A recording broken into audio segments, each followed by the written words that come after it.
Hello, everyone, and welcome to Stories on the Rooftop. We're delighted to have you all with us today, and wherever you are, we hope you're keeping safe and well. My name is Eliza Mita, team member for Stories on the Rooftop, which is part of the Arts and Culture portfolio within the Aga Khan Youth and Sports Board. Stories on the Rooftop is a platform for sharing personal experience and engaging in open dialogue with each other.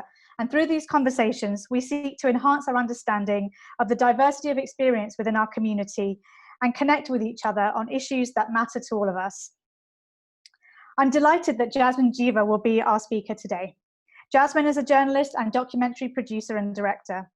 She will share her journey of storytelling across 3 continents, putting empathy and individual voice at the heart of her work to show and encourage connection through our shared experience as human beings, despite the varied circumstances in which we may be living.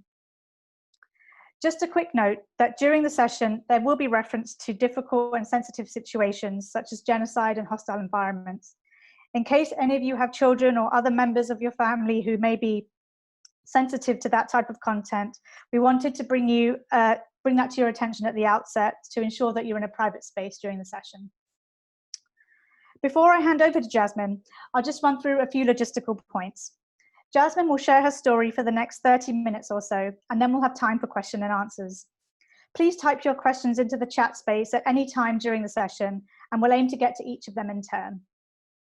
At the end of the session, we'll have a short evaluation survey, which we would appreciate if you could complete.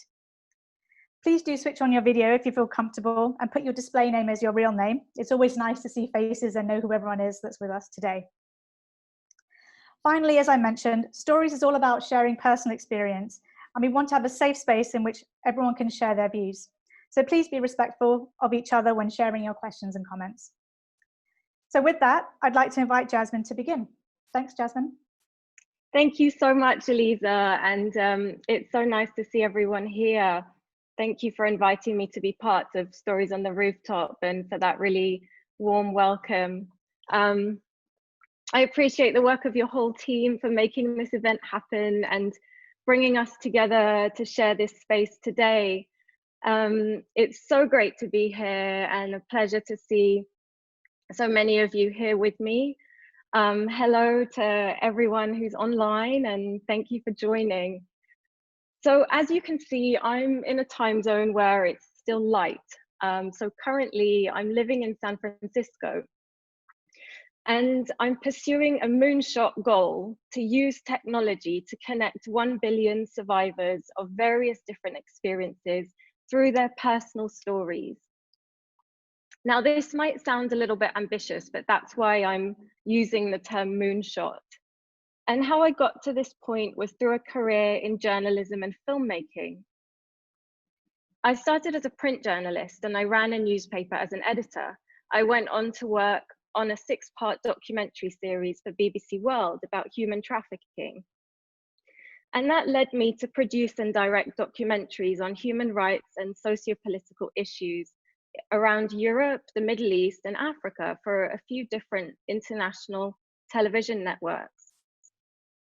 But while interviewing people from different countries for these films, one of the most striking things was the lack of empathy and understanding and connection between different cultures and on different sides of political arguments.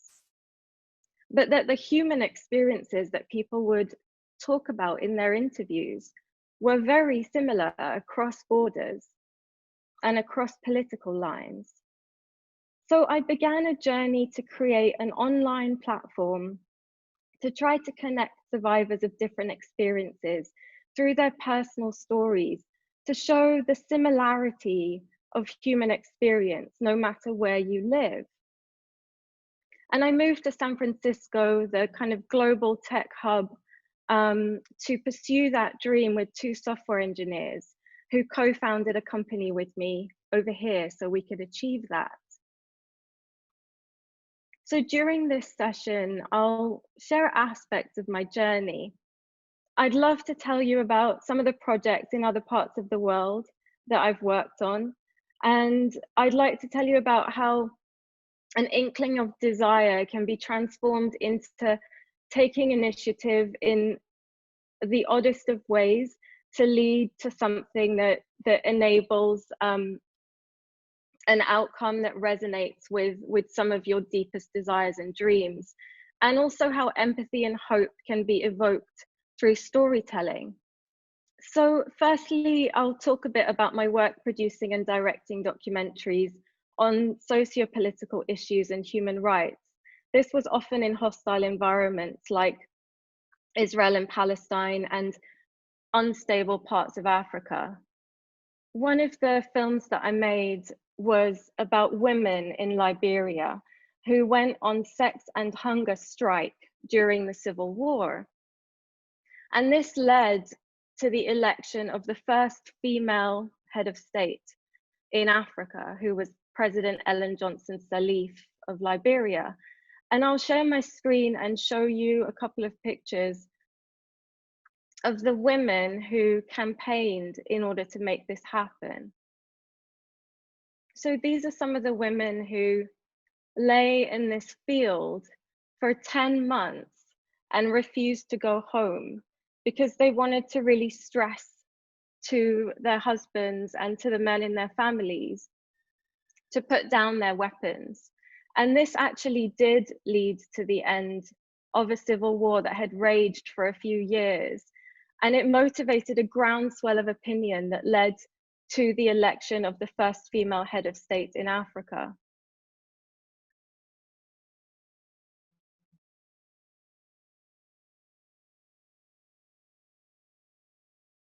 So setting up an interview with the president was a bit of a challenge.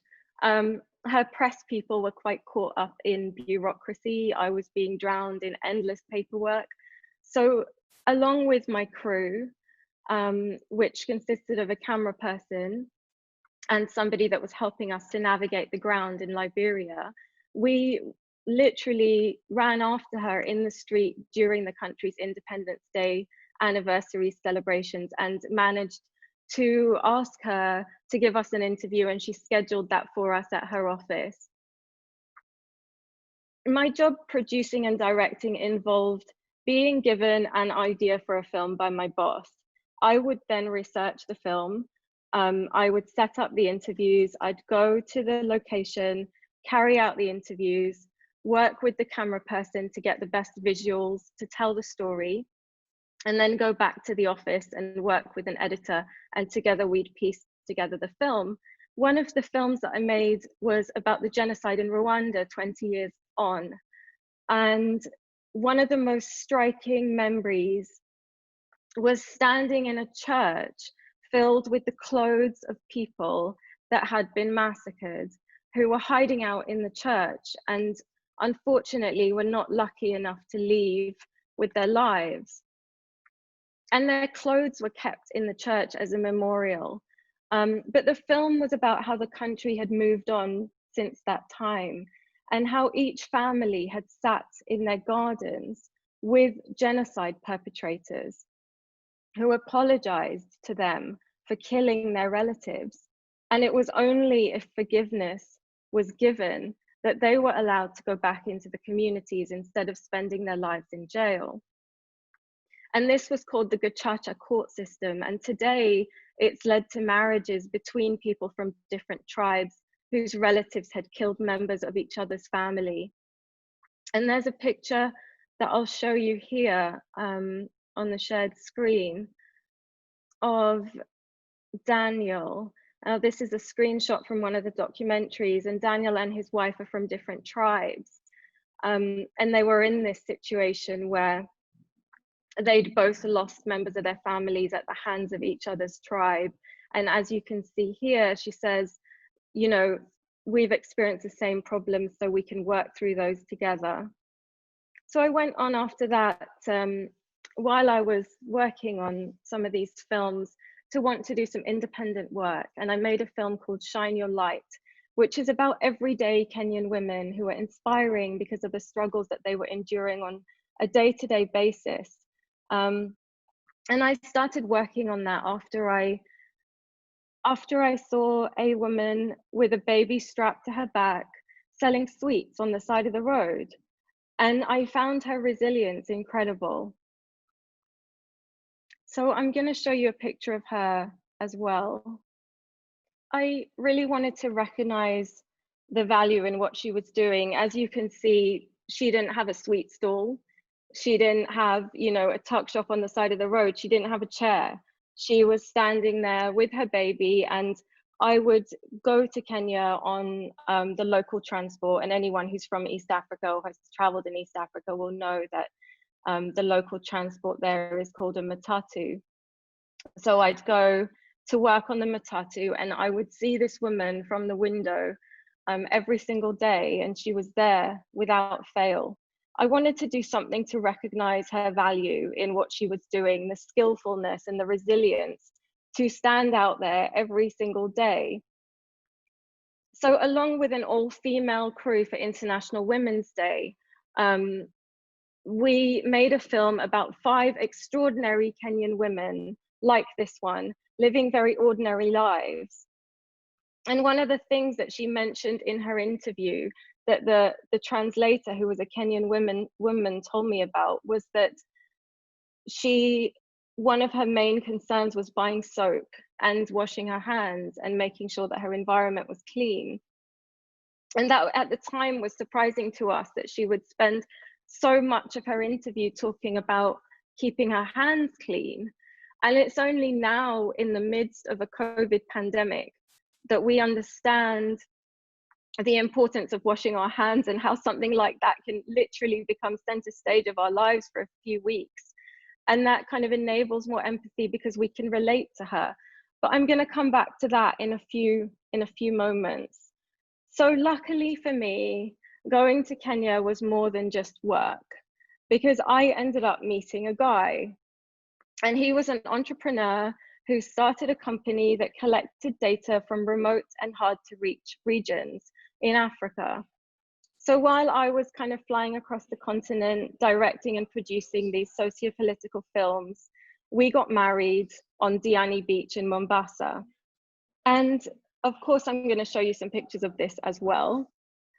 But when I moved to Kenya, nothing was further from my mind than meeting my life partner when I was only going there to take a job. So I went to Kenya for work, and I came back from Kenya with a husband. And around the same time, I started to consider, what are the flaws within the media? What's wrong with our media today? And what I found, and I'll use a kind of old school media term, which is that many stories are left on the cutting room floor. And when you're in the edit room and you're literally cutting video, you're cutting out pieces of your interviews and pieces of footage. And those stories are left on the cutting room floor. And I realized that the media honors sensationalist voices, the popular, the controversial. And at the same time, I was beginning to find beauty in survival, in the faith, the tenacity, the joyfulness, and the simplicity that goes into surviving your day-to-day life. The natural, the rawness, the authenticity, the grace under pressure. And I felt that these were skills that were worthy of going on a CV or a resume for a job that someone might apply for in the United States or in the UK. But the people that were experiencing these day-to-day realities, they may not even have a pen. They may not even have a piece of paper. They may not even know how to write. But I can write, I can publish, and I can help to get their voices heard, to celebrate their humanity, and to enable not just me to hear their voices, but many people to be inspired by their stories. So I started going into slum areas and interviewing women, and ordinary women that were doing different things. Some of them had set up tailoring businesses so that they could become entrepreneurs, so that they could own their own boutiques someday. Some of them were just selling vegetables. Some of them were campaigning against police brutality, for example. And these are some of the women who I was interviewing. These are some of their faces, and their stories really spoke to everyday resilience, the everyday survival, and the everyday pursuit of something different. What I found was that people on the ground who often help foreign journalists to find their stories were best placed to begin to tell these stories, because they know their neighbors, they know their friends, and they can seek out these stories from within their communities. And I would call them citizen journalists, because they are speaking to people that they know, they're retrieving information, and they're bringing their stories to light. And a story that broke recently that was the result of citizen journalism, as I'm sure everyone in this room or in this Zoom has probably heard about it. The name George Floyd is a name that we now know, because he hit the headlines when a police officer had his knee on his neck for enough time to take his life. That event going out into the public was journalism by a citizen. It was filmed by a teenage girl, Darnella Frazier, from Minneapolis, who is from the Black community. She wasn't a journalist, but she broke one of the biggest news stories of this year. She was a high school student who'd gone to the supermarket, and on her way back home, saw that this incident was happening and got out her phone and filmed it. Because of her background, being part of the Black community, growing up in the local area where George Floyd lived, she understood the culture and the context in which Black people have been racially abused in the US. She was able to use the footage in a culturally sensitive and contextually aware way. Someone else may have interpreted what happened differently, not as injustice, but as glory, as supremacy, as necessary. They may have even distributed it in a circle of people within which the response would have been very different from this global outcry against racism that we witnessed ensue as the recent wave of the Black Lives Matter campaign. And that's the difference between someone who's got awareness of context and culture disseminating information and someone who does not. And it's very common for foreign journalists to fly into different countries to work with someone on the ground who helps them to navigate hostile environments, who can signpost you to danger zones, and who can keep you safe, and who ultimately will lead you to find the best stories because they know exactly where to find them. So when I set about starting to build the platform with the two engineers from Amazon and Snapchat that became interested in this idea of survival storytelling and telling everyday stories of people living their lives and affirming the value that they inherently have, it was based on the idea that citizen journalists would be able to contribute stories from their home countries and their hometowns. And the platform would kind of provide global coverage for these local voices from Kenya and from around the world. And that's actually the vision with which I came to this tech hub, to San Francisco, to try to make that viable in the climate financially, and talk to people about sustaining it from a business perspective.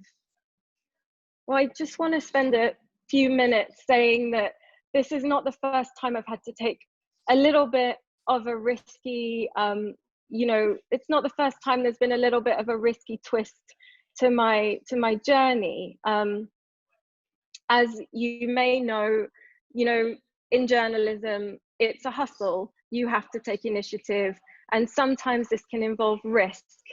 So there's a couple of funny stories about my first job, which was a documentary series for BBC World, where I was told that I was a researcher and I needed to be in an office in London, kind of tied to the desk, while the crew was out and about in these different locations like India and Kenya and Tanzania, telling stories of people that had been trafficked.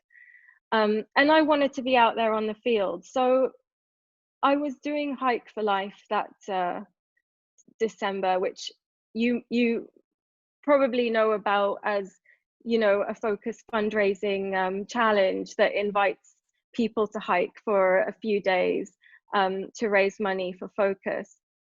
And my flight back had a stopover in Nairobi, and I decided to take my chances and go and meet the crew and tell them that actually I could do my research from there on the ground, and I wanted to be part of the shoot. And on arriving, the executive producer kind of saw me and came over and said, no, we need you to go back to the office in London. So there I was on my flight back home.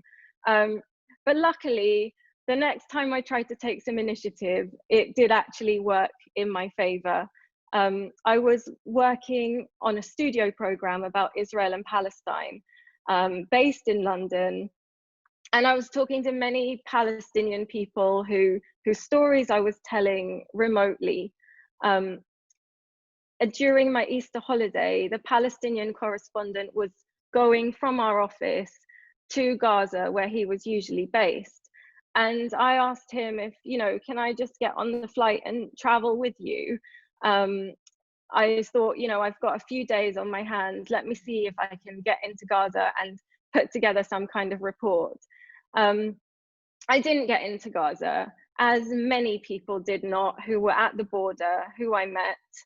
And I made a report about all the people trying to get in, the people with medication, the people that wanted to visit their sick relatives that were not allowed to cross into Gaza past the blockade. And I went back to the office with my footage. I edited it into a short news report, and I was given an opportunity to go to the West Bank as a correspondent and make 7 documentaries in Palestine. I later went on an assignment in Rwanda with the same company, and that's when I got a job interview to join a company in Kenya. And again, I organized a flight with the stopover of a few hours, and this time I went to the interview and managed to get the job, and within a couple of months I was relocating to Kenya. I think something that I just want to briefly touch on is the self-expression or intuitive voice that is sometimes a quiet voice inside us which wants something. Usually it's something that scares you. Often it's something that people around you don't do or may not even support initially. There might be artists here in the room, and it's a creative, it can be a creative process.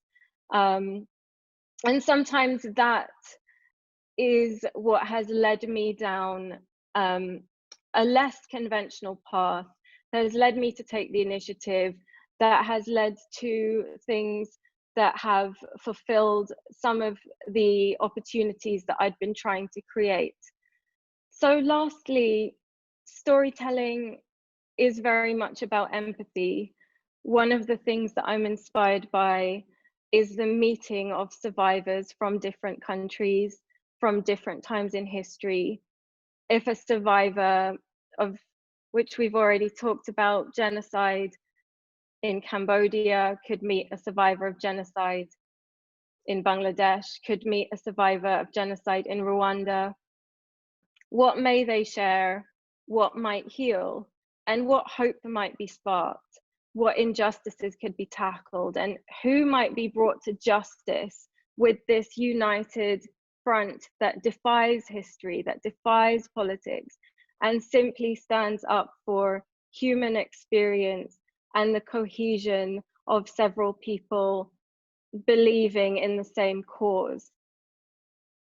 So I'm going to show you my last picture. So this is Jazzmin from Burma and Dora from Germany. Dora survived the Holocaust. Jazzmin survived the genocide in Burma. That is empathy, that is hope, and that is building community through common experiences. I interviewed Jazzmin, and she has now, she was on the run in Thailand and has now been resettled in Canada. So she was able to meet Dora at the Holocaust Museum in the US because she's able to travel. But so many of these survivors do not have visas. They cannot travel. They are stateless when it comes to people who survived genocide. They're often refugees. So it's telling our stories and sharing our stories that can be in place of these meetings, that can enable you to virtually know somebody through the story that they'll tell. And sharing stories with others who can relate to our stories brings us closer.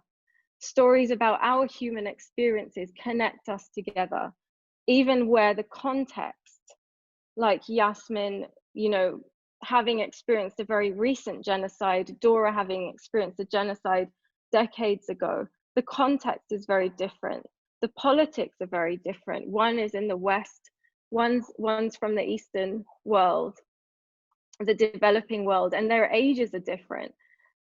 But their stories connect them together. And this is a way of enabling the media to work for us and to spark empathy through storytelling. So thank you so much for listening. I really welcome any questions that you might have and look forward to continuing the discussion. Thank you so much, Jazzmin. What an incredible journey, and so much kind of inspiration and hope that comes through in what you just said about kind of connecting people through shared experiences, despite very different contexts and backgrounds. I found it really, really fascinating. So thank you. So I invite everyone now, if you have questions, please do put them in the chat, and we'll get to them all in turn. I can kick off with a question for you, Jazzmin, if you like. And I was wondering if, how do you gain the trust of people who've been through difficult experiences? How do you gain their trust and make them feel safe and comfortable to tell their stories, given the experiences that they've had? I often find that, especially in the developing world, that people really want to tell their stories. They trust that telling their story today might lead to something better happening tomorrow. And the faith of that is really incredible. And this is something that seems to be characteristic often in poorer communities and in the developing world, that there is faith, there's optimism. And that was something that I found really inspiring when I was working in those regions. But trust is also built depending on who you work with, because every journalist who travels to a foreign country will work with somebody on the ground, unless they've been there many times or they live there. And it's that person that, it's your choice about that person, picking someone who can navigate the environment, who knows people, who can almost be the bridge between you and that person. So I think that is really key in enabling people to trust you enough to share their stories. Yeah. Thank you. So we have some questions come through. There's one that asks, when reporting stories, have you ever been censored? I have not ever been censored. Well, that's a great question. I've never been censored when I've been out and about on the ground by anyone who stopped me. But there is censorship when you work for television channels. And in particular, the Iranian TV channel that I worked for when I was making films in Israel and Palestine, Press TV, had a definite agenda in pushing forward the anti-Israel and anti-US rhetoric. And that came across in the advice that they gave me, in fact, the condition that they gave me, not to interview certain people in Israel. And I didn't agree with it. And I think to tell a story, you need to have balance, and to hear the perspective, the opposite perspective, can often prove your argument more than it disproves it. So there was definite censorship there. And it was a great experience. It was a platform for the Palestinian people who were underreported in the mainstream media. So I do think that it helped to redress the balance there and give Palestinians a voice. I found, though, that from having that very pro-Palestinian perspective and speaking to Palestinians on the ground on a daily basis and reading what was in their media outlets, that many channels censor. I noticed that the BBC would report on things differently to how we were reporting on things, that they would leave out certain factual information.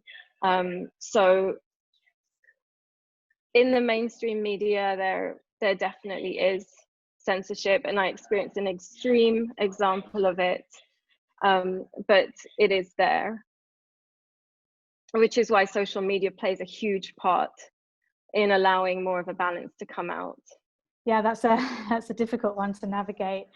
A couple of people have actually asked about your current project and the work you're doing with the engineers you mentioned in San Francisco, and asking about what are the key aims of that project. The aim of it is to tell 1 billion survival stories from around the world and connect survivors through their similar experiences, and enable them to not just have a platform where their voice is shared by citizen journalists on the ground who are well placed in the context to tell their stories, but also to enable them to have a connection with each other, to talk to each other, and to be able to share, to heal, to learn, to hope, and to inspire people and each other. That's great, and we look forward to hopefully seeing it come to fruition once it's up and running. Thank you. There's another question here. Which piece of journalistic work are you most proud of and has had the most impact on you? I think it was actually the first documentary that I made, which was in Palestine, and it was about the Palestinian bid for statehood. And it was my first piece of field work where I had to present, produce, and direct a 30-minute documentary along with somebody on the ground called a fixer and a camera person. And one of the kind of most memorable parts of that was going to a protest where tear gas was fired, where there was soldiers kind of standing on the hills, but there was this camaraderie amongst the protesters, and I was there covering it and on the ground, and I think there was just something about that first experience that made it fulfilling and memorable. Being in a hostile environment as a journalist, you're kind of told by your editor that, you know, they don't just want to pull some archive footage off the internet, that you have to be in the shots when you're presenting. So I had to put myself in a situation where I had to be in the shots with the tear gas going off behind me and explain how it became difficult to breathe in that environment and what the protesters were going through.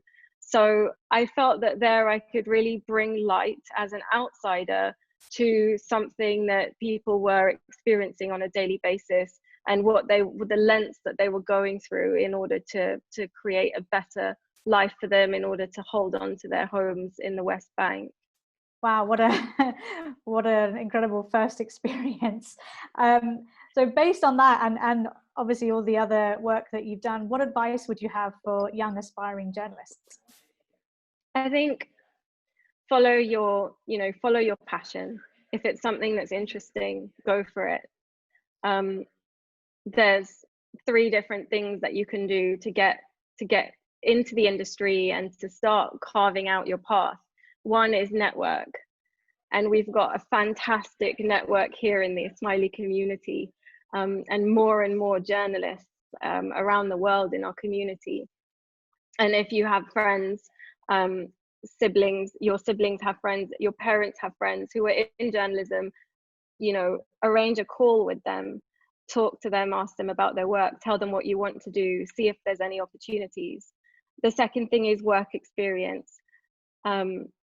As many industries are, journalism is highly competitive, and working for free can often be the norm. And if somebody, doesn't want to take a job, there's always 10 people lining up that are willing to do it for free. So work experience. If you're a student, during your holidays, go and do a week or 2 of work experience, apply at as many places as you possibly can. And the third thing is really just having the determination to, if you're interested in telling a story, tell the story, get your phone, go and film it, go and do it, write it, publish it, and do it yourself. That's part of your portfolio as much as anything else is. But I would say something that's being talked about a lot in the US and maybe in other countries right now is how in some of these industries, and I'm particularly exposed to journalism because that's my industry, that there's not that many people that look like us in our industries. And this is something that's being talked about much more now than it was when I was studying or when I was growing up or when I was making decisions to go into the industry. And there's more and more people that look like us, and there's more and more of those role models to aspire to, that you think if they can do it, I can do it as well, because they're similar to me and they did it. And there's more and more people like that, and just that it's on our shoulders to carve that out for future generations, to follow the things that we really want to do, so that we can be the platform, or we can enable other people to have that platform because they can see us doing what we want to do. So I would say, if you want to do it, try to do those 3 things that I mentioned, and just to go for it, just follow that intuitive voice. Great advice there. Thanks, Jazzmin. One other question. How do you kind of cope mentally with, some of the difficult things and the difficult places that you've been to, the difficult things that you've seen, some of the very kind of extreme things that you've had to witness? Does that take a toll on your mental health, and how do you cope with that? I generally find it inspiring to meet people. Sometimes I remember when my parents watched my documentary about the genocide, both of them were in tears at the end. And I think it hit home with the connection of being from East Africa and being somewhere that's seeing such horrors go on in somewhere that's so close to home. But when I was making it, I didn't feel that emotional, and I feel inspired when I meet people who have struggled. Particularly when working in Africa, I've felt their spirit and their energy to be something that has really motivated me and inspired me. And I see the resilience, and I see the joy and the hope and the faith in the most difficult of circumstances. And I recognize the kind of beauty of the struggle, the beauty of the human characteristics that are necessary for survival, which is something that all of us need to do as a prerequisite to us thriving. We need to survive, and I celebrate and really honor those experiences. I think that I always had an awareness that these things were happening, as all of us do. For me, even if I was in London, in my home, I felt like some of these tragedies, some of these global events, that they may as well be happening next door. Like, it felt very present for me. So going there and being there almost felt like I was doing something to make a difference. I was there acknowledging that this is happening, that, I am here witnessing this, and that means that, that honors your experience. And that means that you're not alone. So it was kind of, I guess selfishly, like, it was something that actually was less difficult, because that's the perspective that I've had, like, while I've been growing up, and through my life, I feel inspired to be in those environments, and to be there trying to raise awareness and just being there as a witness. And again, I think that, mental health, there's a multitude of challenges in all of our lives, and especially with COVID, and at the moment, we're being challenged in so much, incredibly, and in a very unexpected way. I think that, speaking about my experiences in terms of the mental health piece, I think that really following your passion is actually a great source of satisfaction, and has enabled me, I think, to kind of keep my mental health in check, in terms of taking an unconventional path that for me feels right, and that for me kind of feels like I'm fulfilling something that is satisfying for me, that's been helpful. Yeah. So I think when you really pursue that desire, it gives you a lot of satisfaction. That's what I've experienced, and even in difficult circumstances, you somehow find the strength to navigate those. Well, thank you for that very honest and thoughtful answer there.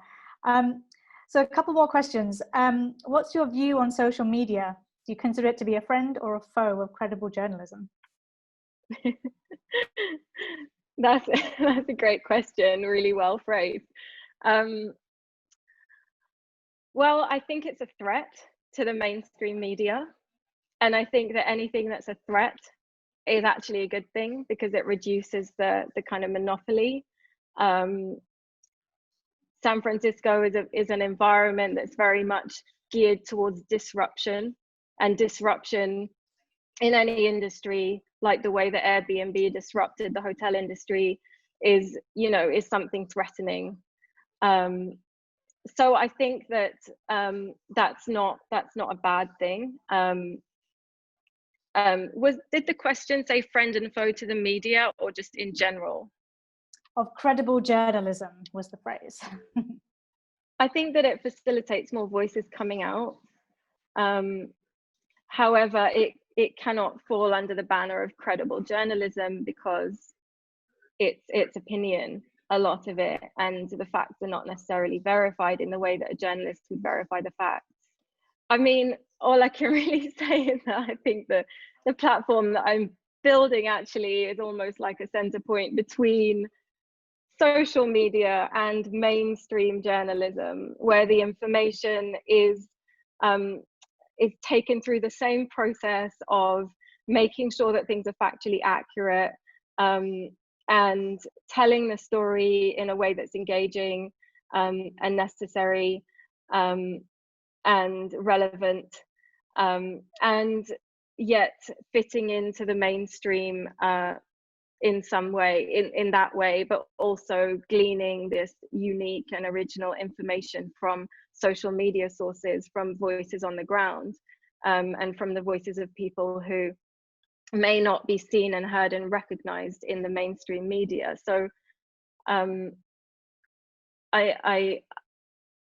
kind of hate to answer that question with my own project, but I suppose that is my journey, and that's what I've gone through, and that's what I believe in.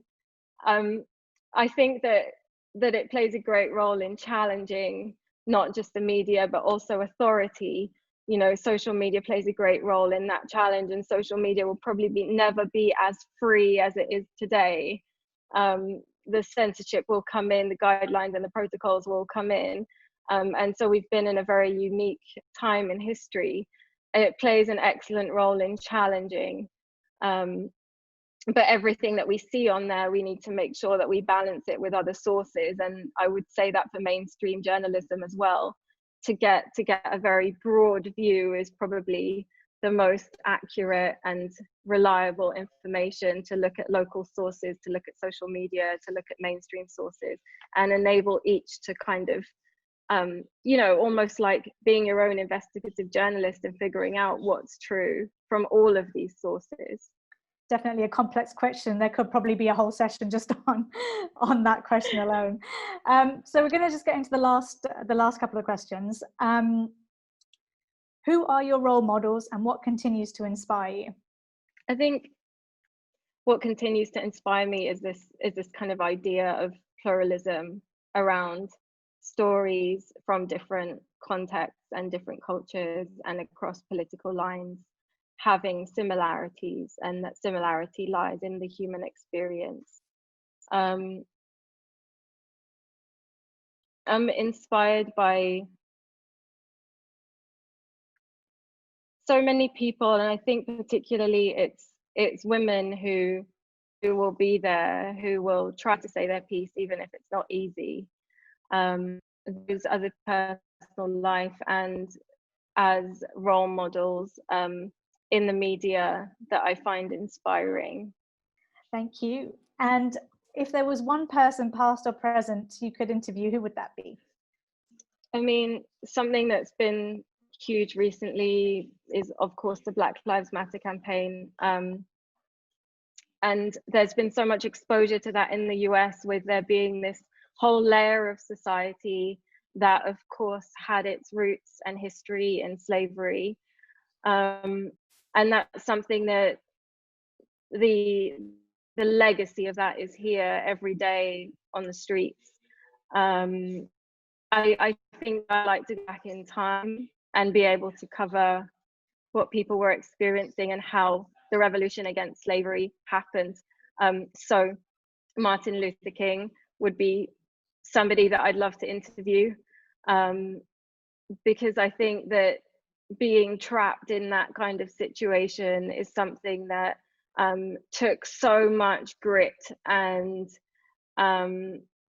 dedication, and well, I mean, it just was this this kind of pursuit of something that you almost can't imagine, but you know that things need to be different. And I would love to interview him about that, and also some of the people that experienced slavery at that time and what it was like going through that situation, how they managed to cope and survive, and how ultimately they managed to overthrow the dictatorial systems that were keeping them in those situations. Yeah, that would certainly be interesting. I think for all of us to have an insight into that. Thank you so much, Jazzmin. I think we're coming to the end, so we'll wrap up. But just thank you so much for taking the time to join us today, being so open in sharing your experience and giving us some great insights into the world of journalism and telling the human stories behind some of the things that we may or may not even see in the media, and things that we may not be aware of, but are there, and our shared experiences that we may not realize that we have with so many others in different places. And we look forward to seeing more of your work. So Jazzmin, do you want to say a few words just to wrap up? Well, thank you so much to your whole team, Eliza, for inviting me to be here, and to the AKYSB events team. It's been brilliantly organized and just seamlessly, considering the situation that we're in, and taking this online, and enabling this amazing program, Stories on the Rooftop, to continue. So just really want to say thank you so much, and thanks to everyone who was listening. And it was nice to see some familiar names and also some new names. Yeah, just thank you. Yeah, thanks also to you all for joining us this evening and taking the time. We do have a short evaluation, which we would really appreciate your help with and your feedback. So I'm going to share a link to the survey, which we really hope you can take a few minutes just to complete. It would help us to plan for future events, so we'd really appreciate your feedback. But thank you, and we'll be back in a few weeks with our next session. We'll bring you information on that very soon. Look out for it in the usual channels. But thank you all for your time this evening. Thank you for joining us, and take care wherever you are.